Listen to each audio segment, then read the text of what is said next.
Algo perturbador me ocurrió en Nueva Orleans. No lo digo a la ligera. Fue una experiencia que todavía me cuesta poner en palabras. Y aunque sé que muchos lo tomarán como exageración, lo que viví en el Charity Hospital no fue un simple susto. Fue algo que no pertenece a este mundo. En el corazón de Nueva Orleans, en la avenida Tulane, se levanta un edificio de 20 pisos que alguna vez fue el orgullo de la ciudad. El Charity Hospital, inaugurado en 1939. Fue uno de los hospitales públicos más grandes de Estados Unidos. Pero desde el huracán Katrina en 2005, el lugar quedó en ruinas, abandonado, convertido en una cicatriz abierta de la tragedia. Había leído sobre él en libros de crónicas urbanas y en artículos de investigación. Decían que, durante la inundación, pacientes y médicos quedaron atrapados sin electricidad, rodeados de cadáveres que no podían refrigerar. Algunos murieron de calor, otros por falta de medicinas. Nadie sabe con certeza cuántos cuerpos quedaron entre esos pasillos cuando por fin evacuaron el edificio. Lo cierto es que desde entonces comenzaron las historias. Guardias de seguridad que renunciaban al tercer día, intrusos que juraban escuchar gritos desde los pisos superiores, sombras que se movían aunque el edificio estaba vacío. Yo soy periodista independiente, especializado en leyendas urbanas y casos paranormales. Y cuando escuché de primera mano el testimonio de un ex enfermero que trabajó ahí, supe que tenía que entrar. Él me dijo algo que no olvidaré. Si vas al Charity, no escuches las voces. No les contestes. Llegué a Nueva Orleans en octubre de 2019, justo antes de Halloween. La ciudad estaba llena de turistas por las celebraciones, pero mi plan no tenía nada de festivo. Una noche, con el permiso extraoficial de un contacto de la policía local, accedí al edificio por la entrada trasera, la que da a la avenida Gravier. El aire era húmedo, con un olor penetrante a moho y metal oxidado. Subí con linterna en mano y una grabadora. Cada piso era un laberinto de habitaciones saqueadas, camillas oxidadas, archivos médicos desparramados, ventanas rotas por donde se colaba la brisa del Golfo. Pero lo inquietante comenzó en el sexto piso. Ahí, las paredes todavía conservaban manchas de agua hasta la mitad, como cicatrices de la inundación. Y en medio del silencio, escuché lo que parecía ser un llanto apagado. Congelé la respiración. La linterna temblaba en mi mano. Pensé que tal vez era algún vagabundo refugiado en el edificio, pero cuando avancé, el sonido se desvaneció, como si se hubiera escondido en las paredes. Decidí dejar una grabadora encendida en una de las habitaciones. Al volver por ella, 30 minutos después, noté que la batería estaba casi agotada aunque era nueva. La revisé de inmediato, y ahí estaba, una voz susurrando, casi inaudible, repitiendo mi nombre. ¿Cómo podía ser posible si nadie sabía que yo iba a entrar esa noche? Bajé al vestíbulo principal intentando calmarme, pero entonces vi algo que aún me aterra recordar. En la entrada, reflejada en el vidrio sucio de las puertas, distinguí varias siluetas, personas quietas, paradas frente a mí. Pero cuando giré, el pasillo estaba vacío. Volví a mirar el reflejo. Las figuras seguían ahí. No tenían rostro, solo sombras humanas como si fueran los fantasmas de quienes nunca salieron de ese hospital. En ese momento recordé lo que me había dicho el enfermero. Si vas al Charity, no escuches las voces. Y entonces ocurrió lo peor.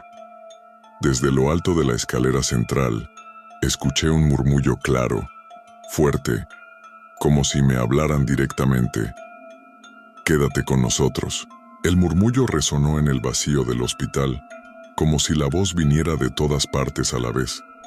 Sentí un frío intenso recorrerme la espalda, aunque el aire era sofocante y húmedo. La linterna parpadeó justo en ese momento, como si algo estuviera drenando la batería. No pensé en correr, no aún. Parte de mí quería entender qué estaba pasando, registrar cada detalle, como si mi deber periodístico estuviera por encima del miedo. Pero otra parte sabía que me estaba jugando algo más que un reportaje. Subí de nuevo las escaleras con pasos lentos, hasta llegar al 8º piso. Ese nivel había sido la unidad de psiquiatría del Charity Hospital. Los archivos que consulté semanas antes mencionaban que muchos pacientes fueron abandonados allí durante el Katrina, encerrados porque los ascensores dejaron de funcionar y el agua bloqueó las salidas. Nadie quiso confirmarlo oficialmente, pero varios testigos aseguraron que se escuchaban golpes desesperados desde ese piso, incluso cuando el edificio ya estaba vacío.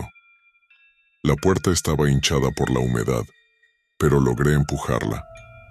El pasillo era largo, con habitaciones a ambos lados. Me detuve en una de ellas. La cama oxidada todavía tenía correas de sujeción, como si alguien hubiera sido dejado ahí hasta el último momento. Fue entonces cuando escuché la primera carcajada. No era un eco cualquiera. Sonaba justo detrás de mí, pero al voltear, el pasillo estaba desierto. Grabadora en mano, pregunté en voz baja: ¿quién está aquí? La respuesta llegó inmediata, pero no con mis oídos.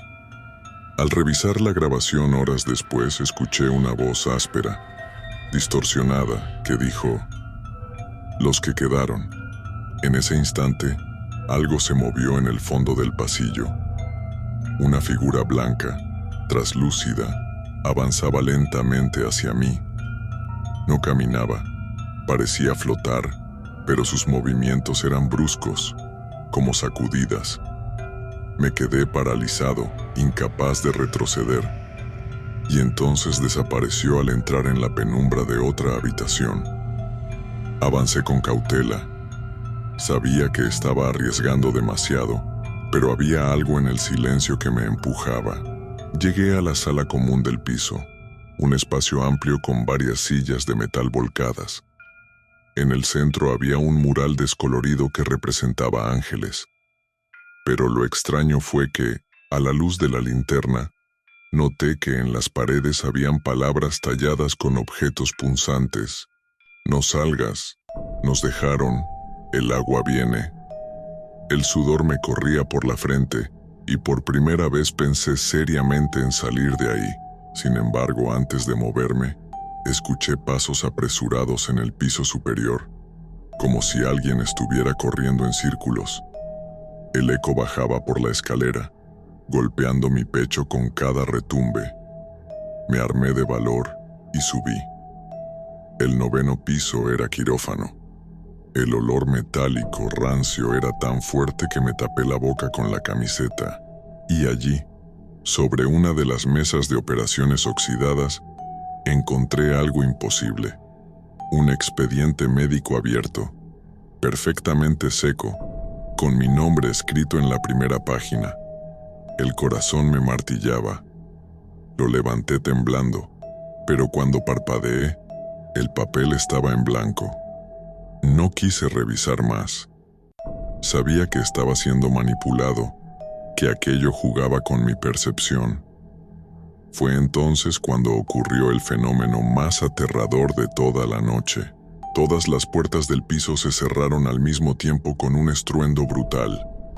El aire cambió, se volvió helado, y de pronto, las luces de emergencia, que jamás habían funcionado desde el huracán, se encendieron solas en un parpadeo rojo intermitente. Entre esas ráfagas vi claramente a varias figuras. Eran pacientes con batas empapadas, médicos con mascarillas colgando del cuello, todos inmóviles, mirándome fijamente, y en medio de ellos una silueta oscura, más densa que las demás, que se acercaba un paso cada vez que la luz parpadeaba. Me quedé clavado al suelo. La grabadora seguía en mi mano. registrando cada segundo, cuando escuché el mismo murmullo grave del inicio, esta vez mucho más cerca. Ya eres parte de nosotros.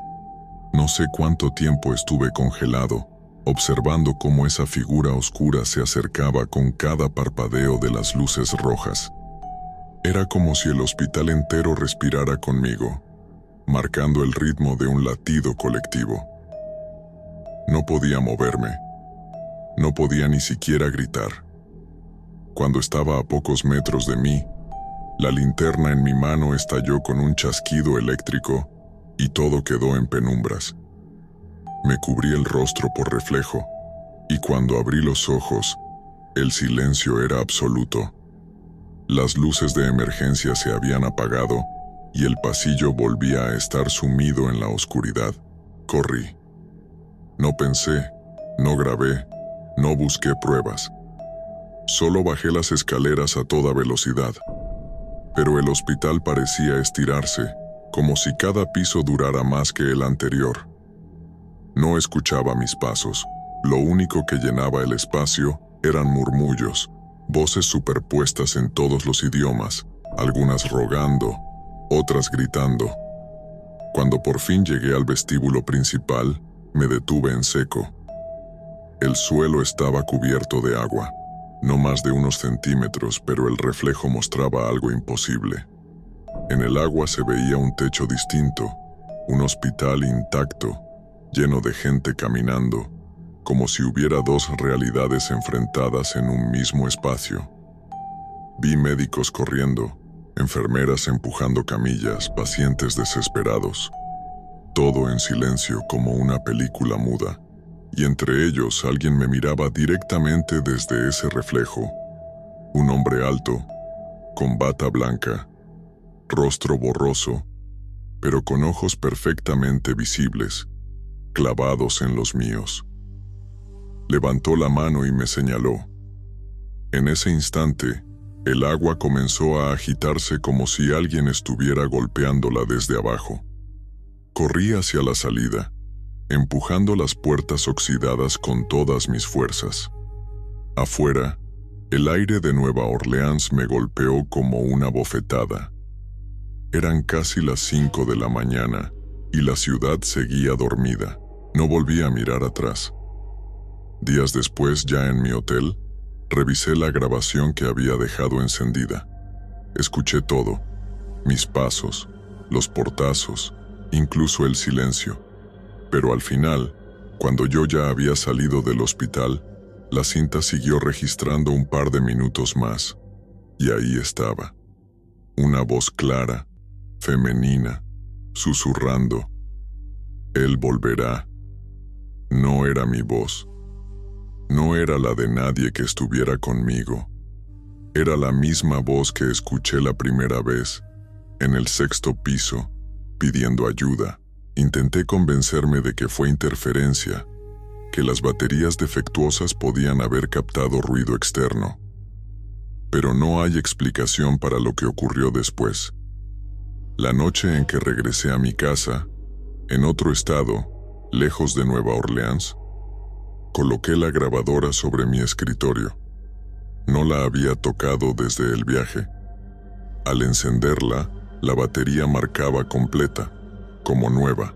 La conecté al ordenador para guardar los audios y descubrí algo que no estaba ahí antes.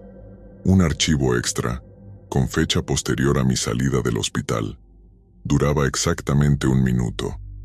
En él, no se escuchaba nada al inicio. Solo silencio. Y al final, otra vez ese murmullo áspero, grave, repitiendo 3 veces mi nombre. No he vuelto a Nueva Orleans desde entonces.